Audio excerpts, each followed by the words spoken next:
Dr. Jeremy Weiss. I'm here with Kevin Waldron. If you don't know Kevin, what he's done in 1989, he was struggling to grow a fledgling disaster restoration business, and on a shoestring budget, no college degree, no real business experience, he had the hunger just to do it and to go out there.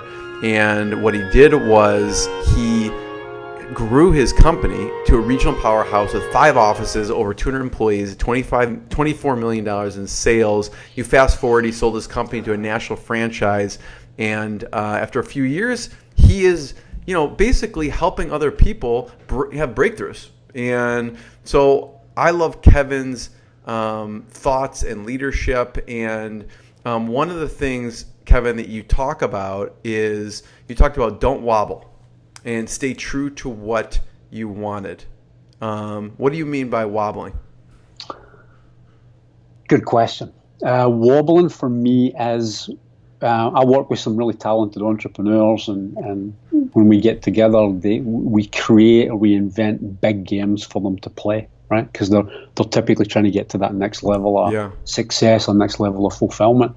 It can be really easy sitting in my office to come up with a big game, and then even to leave the office and go into the world and start to make it happen. Typically, in let's say like a 12-month project, somewhere around 6 months, the numbers sometimes don't appear like they're on track, right? Like we're a little bit behind.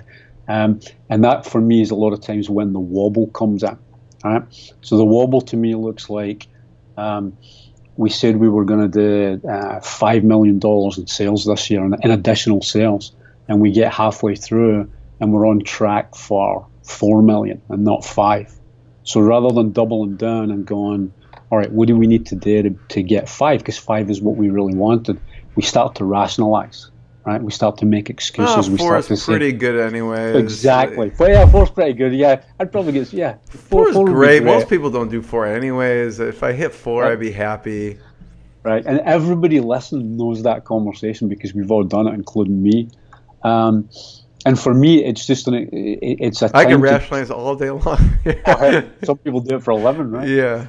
And the thing about rationalizing is you rationalize it in your own head first, right? And if you lead a team, one of the problems I see in dealing with even with clients, even smart ones, is they rationalize it down to $4 million, but they don't tell their team that they did that.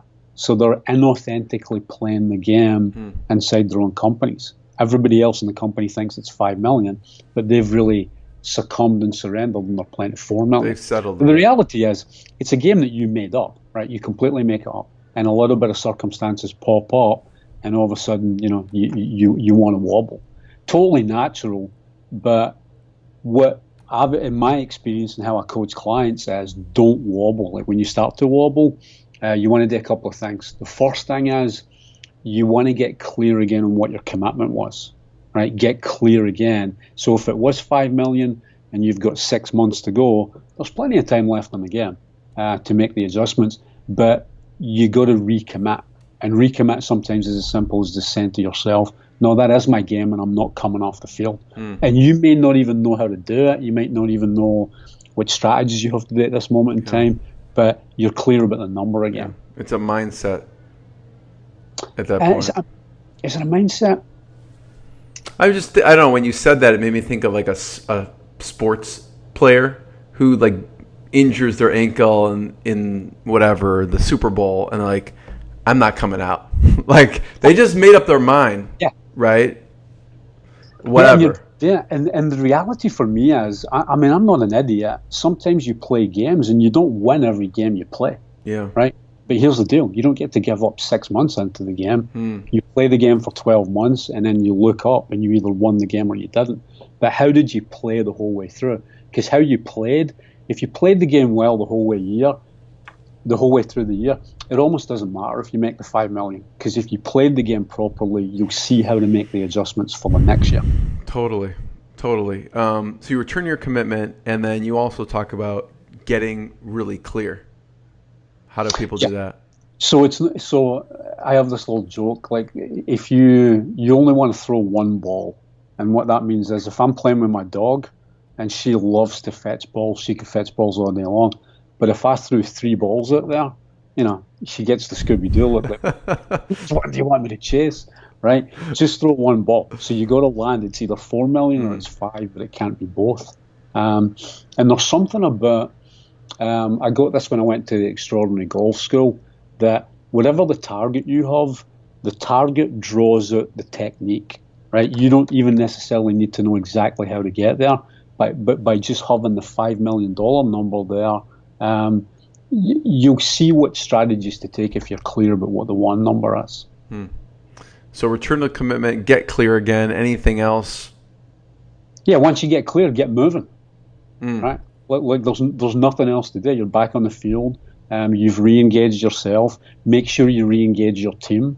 And if you're behind in the score, do you think a sports team at halftime comes in and tries to pretend that they're getting beat 3-1 at halftime? No, you come in and you tell the team, hey, we're behind. We're 2 goals down. But this is what we're going to do in the next quarter or the next half to correct that. People come from behind all the time. I mean, it's. Yeah, and you are all about action. So the action and the challenge for this, what should people do? Pretty much what we just talked about. So when first of all, you have to acknowledge that you're wobbling. When we wobble and we rationalize, we do it first and here. When's the last time you ever saw somebody rationalize out loud in public? It usually never happens because we're so embarrassed by it. So when you catch yourself wobbling, you have to get clear again. And I use this phrase called, when you wobble, you have to acknowledge reality. So if you said you were going to do it, you're on track for 5 million and you're only on track for, you wanted to do 5 and you're only on track for 4, you have to acknowledge that. And you have to acknowledge to yourself that you're wobbling. And then simply recommit, right? Like, get clear again. Is this the number that I want? And say it out loud, and then re-enroll the team and everybody else that's involved in that number. Yeah, one thing you wrote in an email that I liked is you allow yourself to get excited about it again. How do you get or help people, or you yourself get excited about it again? Because it's a little bit, I don't know. We have pride, and you feel like we're not on track, and it's a little bit demoralizing, I guess. Oh yeah, completely. Yeah. We feel we can, and we get lost. I mean, one of my favorite phrases, I think it was the guy that started Saks Fifth Avenue. His name was David Campbell, and his definition of discipline was, discipline as remembering what you want.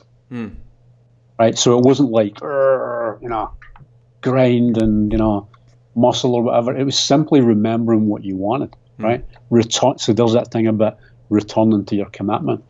And it's easy, again, when people visit me in my office or we're on the telephone, nobody's shooting at you, right? You're free to make up all kinds of new possibilities, new creative futures. You're free to imagine. And then you go outside in the world, and the world hits you. Circumstances hit you.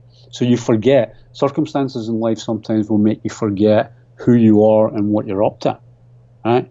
And I don't know about you, but if you've ever had that experience on a rainy Tuesday at 3 o'clock, and you're like, what the hell? Who am I again? What am I up to? Right. What's important to me? So it super helps if you've got any big commitments to make sure you've got them written down. You can't manage any commitments in your head. Yeah. And there's another quote that I love that came from the head of Service Master, who was like $1 billion corporation. And this guy talked about, don't doubt in the dark what you saw in the light. And that's what that specific thing about, when you wobble, you forget who you are and what you said you were about. And it's still possible, you just forgot that it was. Yeah. And one thing you just said, I feel resonated with me, is when you acknowledge it, it's almost empowering. So I feel like sometimes myself or other, like, we kind of just sweep it under the rug and don't really acknowledge it. And when I acknowledge things, that I'm not going to hit something or do something, that is an empowering thing as well. And gets me excited. You know. So. I'm so glad you said that, because it's hugely important. The thing about acknowledging it, if you're scared, say you're scared, right? Like, it's not a big deal, because as soon as it comes out of your mouth, then it doesn't have any power over you anymore. Right. right? And it's not power of pump. It's not a matter of pumping yourself up or saying positive affirmations, but to be able to just say, "Oh, I just realized I'm scared. Oh, all right." And then or I'm scared that I'm behind, or I'm scared I'm not going to meet my goal. Fear usually for me involves a couple of things. It's either you're going to lose something that you've already got that you value, or feel that you're not going to get something that you want. And when you acknowledge that, when it's out there, it is empowering because you return, in my opinion anyway, you return to who you really are, which for most people is pretty powerful when we don't have all that BS running through our head. So, Kevin, where can people find more, where they can sign up for your emails and get more information? That conversation we just had is part of an email series that I do every Sunday. It's called Ready for Monday, and it goes out every Sunday morning at 6 o'clock. And you can go to waldronleadership.com. That's my home website. And there's a ton of articles on there, and you can there'll be a link on there for how to sign up for that newsletter. Okay. Go on to waldronleadership.com. It's WALDRON leadership. Thanks again. Thanks, Jeremy.